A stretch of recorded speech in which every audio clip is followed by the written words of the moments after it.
नमस्कार। स्थानीय सञ्चारमा नयाँ आयाम समाज रूपान्तरणमा हाम्रो अभियान तपाईँ हेर्दै हुनुहुन्छ स्याङ्जा जिल्लाकै पहिलो टेलिभिजन लक्ष्मी टेलिभिजन। हामीलाई विश्वको जुनसुकै ठाउँबाट पनि www.lakshmitv.com लगइन गरेर अर्थात् नेट टिभी एप्सबाट पनि हेर्न अनि सुन्न सक्नुहुनेछ। समाचारमा स्वागत छ। म टीकाराम अधिकारी। पत्नी सभा विघटनको विरोधमा नागरिक समाजले माइतीघर मण्डलामा प्रदर्शन गर्नुभएको छ। प्रतिगमन विरुद्ध बृहत नागरिक आन्दोलनको ब्यानरमा शनिबार भएको प्रदर्शनमा सहभागीहरूले संसद विघटनको विरोध गर्नुभएको हो। प्रदर्शनमा सहभागीहरूले सबै समितिको वा विमतिको समेत भित्रैबाट समाधान खोज्नु पर्ने बताउनु भएको छ। प्रदर्शनमा सहभागीहरूले समृद्धिको यात्रा, ओलीको गाई जात्रा, म नागरिक संविधानको पालक नेताज्यू, तपाईँ नै संविधानमाथि तितरै तितर, प्रगतिबारे खितरै खितर जस्ता नारा लेखिएको कार्ड बोकेर प्रदर्शन गर्नुभएको थियो। बृहत नागरिक आन्दोलनका क्रममा पनि सार्वजनिक गर्नुभएको छ भने 18 गतेसम्म दिन बिराएर प्रदर्शन गर्ने नागरिक आन्दोलनले जनाएको छ।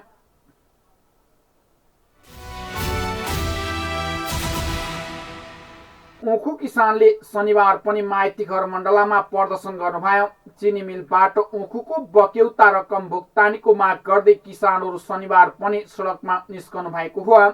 विभिन्न जिल्लाबाट आउनुभएका ऊखु कृषकले 2 सातादेखि काठमाडौँको माइतीघर मण्डलामा ऊखुको बक्यौता रकम पाउनु पर्ने माग राख्दै सङ्घर्ष गरिरहनु भएको छ। चिनी मिल उद्योगहरूले सबै किसानको भुक्तानी नदिएसम्म आन्दोलन जारी राख्ने कृषकहरूले बताउनु भएको छ भने चिनी उद्योगीहरूबाट ऊखु किसानहरूले करिब 90 करोड रुपियाँ भुक्तानी लिन बाँकी रहेको छ। सरकारले गत वर्ष चिनी उद्योगी र ऊखु किसान बीचमा 1 महिनाभित्रमा भुक्तानी दिने सम्झौता गरेको थियो। तर 1 वर्षसम्म पनि चिनी उद्योगीबाट भुक्तानी नपाएपछि ऊखु किसानहरू यस वर्ष पनि माइतीघर मण्डलामा आएर प्रदर्शन गर्न बाध्य हुनुभएको छ।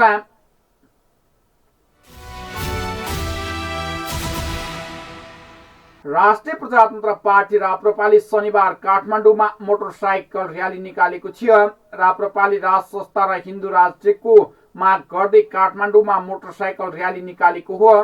राप्रपाले यो र्याली बबरमहलबाट सुरु भएर थापाथली, त्रिपुरेश्वर, सुन्दारा, रत्नपार्क जल हुँदै दरबार मार्गसम्म पुगेको थियो भने र्यालीमा राप्रपाका अध्यक्षहरू कमल थापा, डाक्टर प्रकाश चन्द्र लोने लगायतका वरिष्ठ नेताहरू सहभागिता रहनु भएको थियो।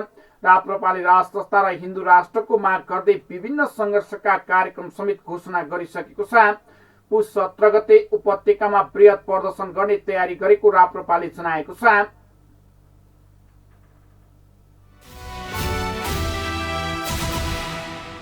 नेपाली कांग्रेसका सभापति शेरबहादुर देउवाले यही पुस 13 गते पत्नी सभा विघटन विरुद्ध त्यसैभर प्रदर्शन गर्न अपिल गर्नुभएको छ। शनिबार अपिल जारी गर्दै सभापति देउवाले पार्टीको केन्द्रीय कार्य समितिको बैठकले गरेको निर्णय अनुसार देशभरका 165वटै निर्वाचन क्षेत्रमा प्रधानमन्त्री केपी शर्मा ओलीको कदम विरुद्ध प्रदर्शन गर्न आह्वान समेत गर्नुभएको छ। पत्नी सभा विघटनको घटनामा पार्टीको असंवैधानिक र अलोकतान्त्रिक ठहर गरिसकेकाले त्यस विरुद्धको आन्दोलनमा सहभागी हुनका लागि सबैलाई देउवाले आह्वान गर्नुभएको छ। उहाँले भन्नुभयो, संविधान सभामा भएको व्यवस्था प्रतिकूल, जनभावना विपरीतको कार्यविधि नेपाली कांग्रेस सम्पूर्णले एकमतका साथ उभिएको समेत प्रस्ट्याउनु भएको छ। पार्टी निर्णय अनुसार कांग्रेसले ध्यान प्रदर्शन गर्ने वा प्रदर्शनमा सबैलाई सहभागी हुन समेत आह्वान गरिएको छ।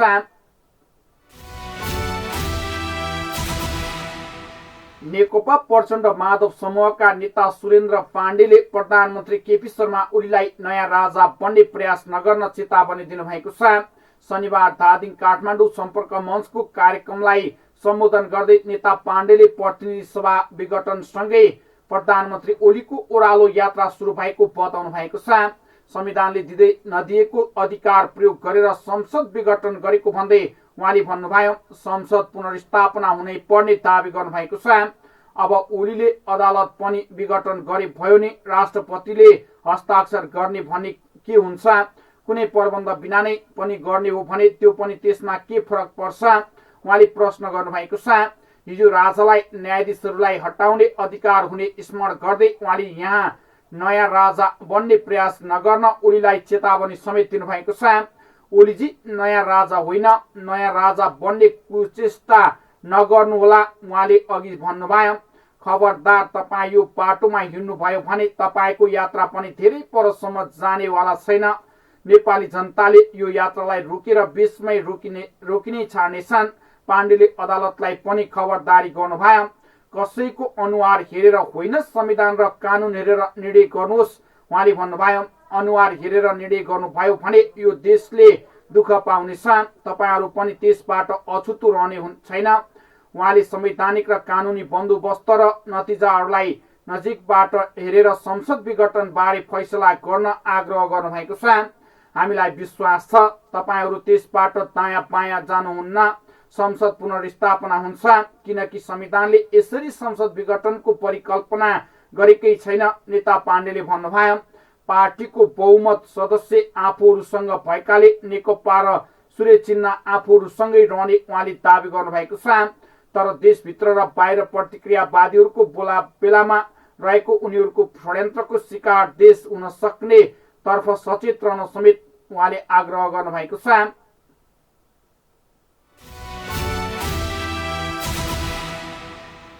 स्याङ्जाको गल्याङ नगरपालिका वडा नम्बर 11 दिमिक निवासी सूर्य प्रसाद अधिकारीले 14-15 वर्ष विदेशमा बसेर आउनुभएका अधिकारी कृषि पेसामा रमाउन थाल्नु भएको छ। सूर्य दर्शन एग्रो फार्म दर्ता गरेर हाल दैनिक रूपमा 45 देखि 50 लिटरसम्म दुध बेच्दै आउनु भएको छ। यति बेला 25 लाखको लागतमा फार्म सञ्चालन गर्नुभएका अधिकारी भन्नुहुन्छ, सरकारको सहयोग पाएमा भविष्यमा च्याउ खेती, माछा पालन, टर्की पालनसँगै उक्त क्षेत्रलाई फार्म स्टे समेत बनाउने योजनामा रहेको र काम गरेका अधिकारीले हाल 8-9 वटा भैँसी र गाई पालेर दैनिक 50 लिटर दुध बेच्दै मासिक रूपमा करिब 50-60 हजार कमाउन थाल्नु भएको छ। उहाँले वार्षिक रूपमा खर्च घटाएर 6 लाख कमाई हुने गरेको बताउनु भयो। अहिले 2 जनालाई काम दिँदै आएको छु। 1 जना कामदार राख्दा मासिक करिब 50-60 हजार कमाई गर्न सकिँदो रहेछ। अब लगानी दायरा बढाउँदै लैजाने हो भने आम्दानीको दायरा पनि बढ्ने हुँदा यसलाई अझै विस्तार गर्ने योजना रहेको अधिकारीले बताउनु भएको छ। यहाँ बल राखिसकेपछि यसमा ह्युमिडिटी भयो अनि तापक्रम भयो, अलिकति तलमाथि भयो भने अब त्यो उत्पादनमा ह्रास आउँछ। त्यसमा ध्यान पुर्याइयो भने उत्पादन भइसकेपछि त समस्या छैन, अहिलेसम्मको अवस्थामा समस्या छैन। धन्यवाद। यहाँले धेरै यो कृषि क्षेत्रमा यसलाई पनि म विस्तार गर्ने हो। यो एउटा टनलबाट अलि सम्भव रहन्छ, किन भन्दा अब यो अब भइरहेको छ। अब नयाँ हाल्नको लागि अब यो खाली गर्नु पर्यो, यसको अवध नपुग्दै यसलाई फ्याँक्न पर्ने अवस्था। 2टा भयो भने त रोटेसनले एउटामा राख्यो अनि अर्कोमा राख्यो, त्यसै गरेर कन्टिन्यू राख्नु पाइयो भने बजारलाई पनि खाली हुनु पाएन। अब माग भएको समयमा आफूले च्याउ दिन पाइँदैन, त्यसरी बजार पनि बिग्रिने अवस्था रहन्छ। त्यसो हुँदाखेरि अझै 2-3टा चाहिँ टनल चाहिँ बनाउँछौँ। सानैदेखि कृषि पेसा गरेको र नगरपालिकाको केही आश्वासन पाएपछि गाउँबाट सहर पसेको उहाँको जीवन पुनः गाउँमा फर्केपछि भने आश्वासन अनुसारको सहयोग नपाएको गुनासो उहाँले गर्नुभएको छ। उहाँले सहयोग पाउनलाई झोले किसान बन्नु पर्दा रहेछ, अर्थात् झोलामा कृषि फर्म बोकेर हिँड्नु पर्ने रहेछ। आफूले कुरा बुझिएन त आफू असली कृषक बन्न खोजियो, त्यसैले अनुदान पाउन सकिएन। नगरपालिका प्रति लक्षित गर्दै अधिकारीले भन्नुभयो, सामान्य कृषकले भन्दा अहिलेसम्म कुनै पनि फरक सहयोग नपाएको भन्दै व्यावसायिक कृषि क्षेत्रमा लागेका कृषकलाई नगरपालिकाले छुट्टै राहत प्याकेज ल्याउनु पर्ने उहाँको सुझाव रहेको छ। छोराछोरी पोखरामा बस्छन्। उहाँ 65 वर्षकी आमाको साथ र 2 जना कामदार राखेर कृषि कर्ममा लागेको कुरा कृषक अधिकारीले बताउनु भएको छ। केन्द्र सानो किसान सहकारी संस्थालाई दिने हो। हामीले त्यसैले फुटकर बिक्री वितरण गरिएको छैन। अब उत्पादन र बिक्रीको हिसाब गर्ने त्यो रेसियो एकदम नगर्ने छ। तपाईँको अब 1 लिटर हामीले दुध उत्पादन गर्नको लागि अब 40-42 रुपियाँ चाहिँ हाम्रो उत्पादन लागत लाग्छ र हाम्रो दुध बिक्री हुन्छ भनेको तपाईँको 52-53 रुपियाँ हो। मैले गाईको हिसाब गर्दाखेरि अब भैँसीकोमा त्यही सरदर 65 हो। फेरि अब त्यो हिसाब किताब एउटै भैँसीले थोरै अवधिमा दिन्छ र थोरै दिन्छ, अब गाईले अलि धेरै दिन्छ र रेट कम हुन्छ। त्यसो हुँदाखेरि अब लिटरमा तपाईँको आफ्नो हिसाब नगरिकन 10-12 रुपियाँ भनेको यत्रो मिहिनेत र खर्च लगानी गरेर भनेको त त्यो नगर्ने नै हो, केही पनि होइन। अब सामान्य भनौँ न, मैले आफ्नै व्यवसाय विदेशमा गरेको कामको आधारमा पनि मैले काम गरेँ भने पनि अब 20-25 हजार 30 हजार त खोज्ने त पाइन्छ नि त परिचालना काम गरे पनि। तर त्यो हिसाबले चाहिँ म चाहिँ सन्तुष्ट चाहिँ हुने अवस्था छैन। उहाँले अहिले 200 च्याउका गोला च्याउ उत्पादन गरेको र आगामी दिनका लागि पनि 200 गोला तयार पारेर राखेको बताउनु भएको छ। व्यावसायिक रूपमा पशुपालन गर्नेहरूलाई वार्षिक रूपमा अनुदान दिँदै आएको भेटनरी अस्पताल तथा पशु सेवा केन्द्र स्याङ्जाका प्रमुख वज्र किशोर यादवको भनाइरहेको छ। हरेक वर्ष अनुदानका लागि सूचना माग हुने र माग भएको सूचनाका आधारमा साँच्चीकै व्यावसायिक हो कि होइन भनेर अनुदान रकम दिइने गरेको उहाँले बताउनु भएको छ। पशुको बिमा भएको फर्म दर्ता गरेर सञ्चालन भएको व्यवसायले अनुदान पाउने गरेको उहाँको भनाइरहेको छ। यदि सरकारको छनौटमा परेका कृषकले बनाउन खोजेको वा व्यवसायमा आधा रकम सरकारले दिने र आधा रकम स्वयं किसानले लगानी गर्नुपर्ने व्यवस्था समेत रहेको उहाँले बताउनु भएको छ। स्तरीय राष्ट्रियताप्रतिको महले एउटा गतिलो आधार पनि तय हुँदै जाने अध्यक्ष अधिकारीको भनाइरहेको छ। वैदेशिक रोजगारीमा कमाएको पैसाले सहरमा घर किनेर परिवारलाई सहरमा राखेर आफू पनि कृषि कर्ममा फर्किने यो क्षेत्रकै उदाहरण कृषक बन्नु भएको छ अधिकारी। यहाँ हाम्रो सूर्यदर्शन एग्रो फर्मका सञ्चालक आदरणीय दाई सूर्यप्रसाद अधिकारी दाईले च्याउ टिप्दै हुनुहुन्छ। दाई, यो च्याउ कति दिनमा तयारी हुन्छ, यो टिप्ने तरिका के हो, त्यस सम्बन्धमा जानकारी गराउनुहोस् न। यो तपाईँको लगाएको खाना योग्य टिप्न योग्य हुने भनेको 28 देखि 30 दिनमा हो।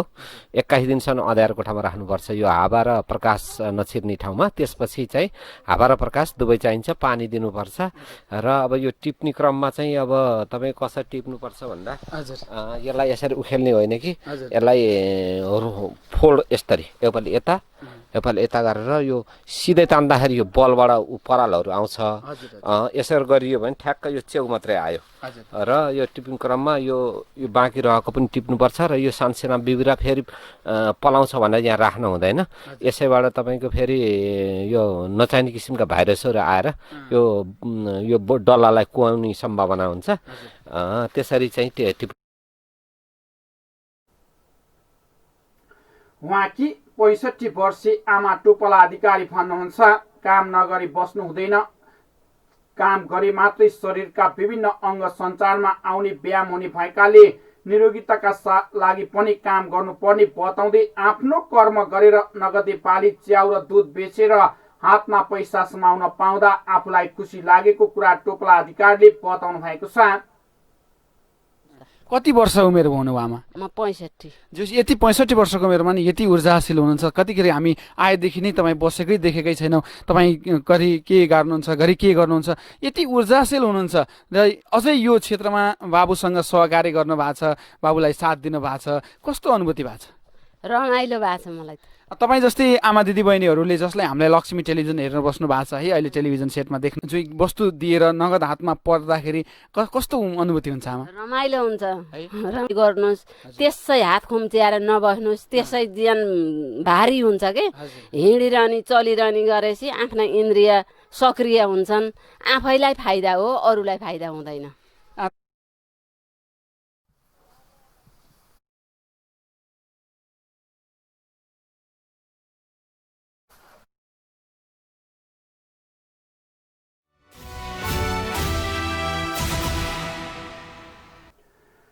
राष्ट्रिय जनमुक्ति पार्टी पश्चिम नारायणी ब्युरो अन्तर्गत बिरुवा गाउँपालिकामा सपाङदीमा सांगठनिक अभियान कार्यक्रम सम्पन्न भएको छ। कार्यक्रममा बोल्दै राष्ट्रिय जनमुक्ति पार्टीका केन्द्रीय उपाध्यक्ष तथा राष्ट्रिय महिला मोर्चा अध्यक्ष हुमाया गुरुङले उत्पीडित जाति समुदायलाई वर्तमान सरकार प्रतिपक्षी दल उपेक्षित गरेको बताउनु भएको छ। उहाँले भन्नुभयो, यहाँका उत्पीडित समुदायलाई राज्य सत्ताको मालिक बनाउन तपाईँको घर दैलोमा जनमुक्ति आएको छ। अब साथ दिनुहोस्। अब एक ढिक्का भएर अघि बढ्न आह्वान समेत गर्नु भएको छ। स्थानीय जनसमुदायहरूको बाक्लो उपस्थिति रहेको सो कार्यक्रममा पार्टीका केन्द्रीय सचिव सूर्यकला सारू, प्रदेश 5 का अध्यक्ष झमन बहादुर गुरुङ, स्याङ्जा जिल्ला अध्यक्ष बम लामिछाने मुलुकको समसामयिक राजनीतिक घटनाबारे बोल्नु भएको थियो।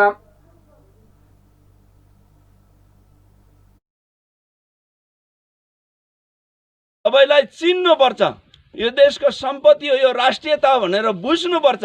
त्यसको लागि प्रतिस्पर्धाको राजनीतिक अब छैन। दोस्रो सिद्धान्त छ कि साम्यवाद ल्याउँछौँ, वर्गीय आन्दोलन, वर्गीय राजनीति गर्ने, धनी र गरिब अब समाप्त पार्छौँ, हामी बराबर हुन्छौँ भन्ने भन्ने मान्छे आज वर्गीय आन्दोलन खत्तम गरेर चाहिने शीतल निवासबाट बालुवाटारमा हेलिकप्टरमा हिँड्ने त्यस्तो सिद्धान्त हो वर्गीय सिद्धान्त। 2 किलोमिटरको लागि पनि हेलिकप्टर प्रयोग गर्नेहरूले अरू वर्गको कुरा गर्ने। आज प्रचण्ड कुन अवस्थामा थियो? हिजो सिल्टेको थालमा भात खाने अनि चप्पल लगाएर हिँड्ने मान्छे आज अहिले सरकार चरम भ्रष्टाचारको काँड भाग पण्डा नमिल्दा मुलुकलाई अडिनैको घेराबन्दीमा पारेको र लोकतन्त्रको निम्ति जनताले दिएको मतादेशलाई कुठाराघात गर्ने गरी कु गर्न लागेको बताउनु भएको छ। घरमा राख्ने जनताको पैसाले रानीलाई साडी किनिदिने चलन सकियो अब भनेर हामीले राजालाई फालेको। मैले लिएरै छोड्छु भन्ने शासन कोइरालाहरूले जस्ताहरूले कुर्रिरहेका छन्। हिजो माधव कुमार नेपाल जस्ताले पैसा चढाएर देशमा राज गरेकै हो, राजालाई स्वीकार गरेकै हो। त्यसकारणले हामीले भने यो राजा अब जरुरी छैन, 3 करोड जनतालाई शोषण गरेर खाने राजा जरुरी छैन। यो देशमा एउटा राष्ट्रियता, स्वाभिमान, राष्ट्रिय स्वाधीनता भएको मान्छे चाहिन्छ भनेर भनेका छौँ। कार्यक्रममा प्रदेश उपाध्यक्ष धनी आले, युवा नेता राम अस्लामी, रूपन्देही जिल्ला उपाध्यक्ष टेक गुरुङ, स्याङ्जा तराई सम्पर्क मञ्चका कोषाध्यक्ष ज्योति थापा, रूपन्देही जिल्ला युवा नेता एकु राणा, समाजसेवी होमकला राणा, वालिङ नगर समितिका कोषाध्यक्ष रोशनी थापाको उपस्थित रहेको थियो। राष्ट्रिय जनमुक्ति पार्टीका क्षेत्रीय अध्यक्ष दुधबहादुर गुरुङको अध्यक्षतामा भएको सो कार्यक्रममा स्वागत मन्तव्य एक राणाले र कार्यक्रमको सञ्चालन रोशन अस्लामी मगरले गर्नुभएको थियो। तपाईँ हेर्दै हुनुहुन्छ लक्ष्मी टेलिभिजन। अर्को समाचारमा पुनः उपस्थित बाचा गर्दै यसलाई भने समाचार युनिटबाट बिदा हुन चाहन्छौँ। तपाईँ भने हेर्दै गर्नुहोला लक्ष्मी टेलिभिजन। नमस्कार।